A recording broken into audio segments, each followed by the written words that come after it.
Now I'm going to talk about Zabat and Zamindar. Zabt and Zamindar.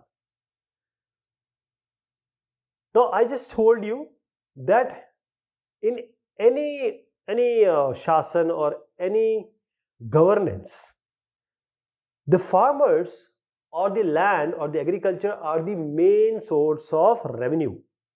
That is the produce, that is the cultivation they get, the taxes levied upon them, that is the main income. So there was a in-between person.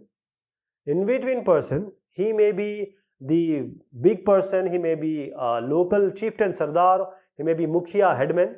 So he will take the money from the peasants, they'll take the money from all the area which belongs to him, and it will give it to the raja, it will give it to the emperor or to his khazana. Now the in-between person, it may be a headman, local chieftain, or any influential person. They all were called combinedly as zamindar. I hope you understand from where this zamindar has come. Zamindar are all the people, it may be headmen, powerful people, local chieftain, who used to take tax from the peasant and then transfer it to the king or the emperor. Now there was Akbar, in royal court we have Todarmal. He is one of the Navratnas. So in Akbar, he was in his royal code, in royal code of emperor, he was revenue minister, Rajaswa Mantri. Todarmal was revenue minister. Now Akbar told him that, okay, you do one thing. You try to analyze and survey the 10-year, that is 10 sala, 10 year 1570 to 1580. What was the crop yield? What were the prices? And what was the region they were cultivated? That is, who got what, which crop grows at which place is not good for the growing, which place is not for cultivation. So this is whole survey has to be done, and that is being done by Todarmal.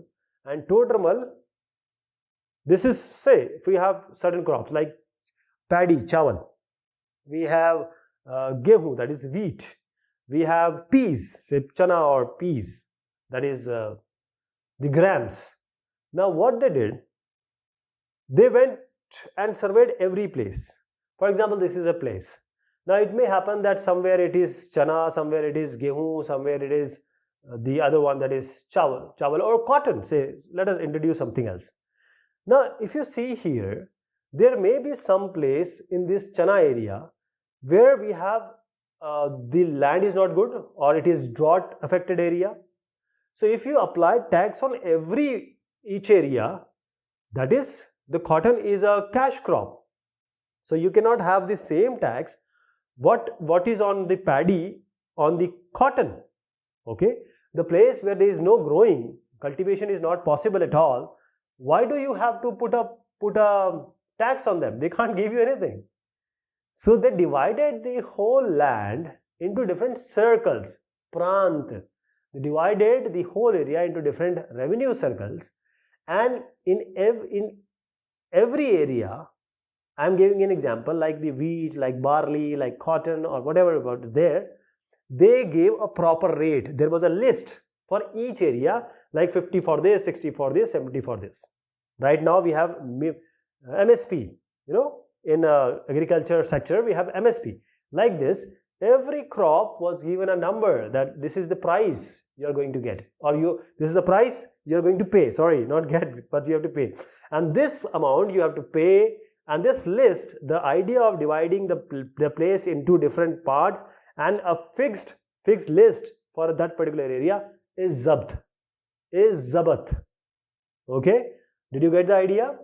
Every province was divided into revenue circle. They have own schedule of rates, revenue rates for individual crops, and this revenue system is zabat.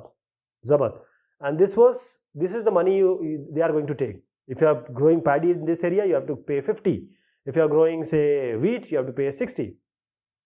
Now there are places which cannot be surveyed. The place which cannot be surveyed. So for example, at that time Gujarat, Bengal, and there are various areas you cannot survey. Okay, so that assessment, wherever this Zabat system cannot be applied here, Zabat system cannot be apply here. So the places where Zabat system was there, the revenue was very good, the taxes were very good.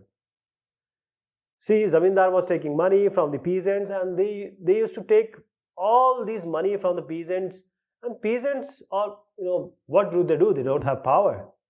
So they started rebelling against Zamindars. Maybe the Zamindar is taking 100 rupees, he's just giving 80 or 60 rupees. There is corruption also. So because of this corruption, because of this extreme pressure on the farmers, there were revolts, there was rebellion. Sometimes the Zamindar and the peasant, they get combined together, and for example, they have same caste, say Kori, and then they will revolt or rebel against the Mughal Emperor, especially the local authorities.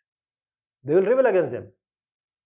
So basically, this different revolts, rebellion of peasants, this created a problem, and that was seen, at the end of the 17th century.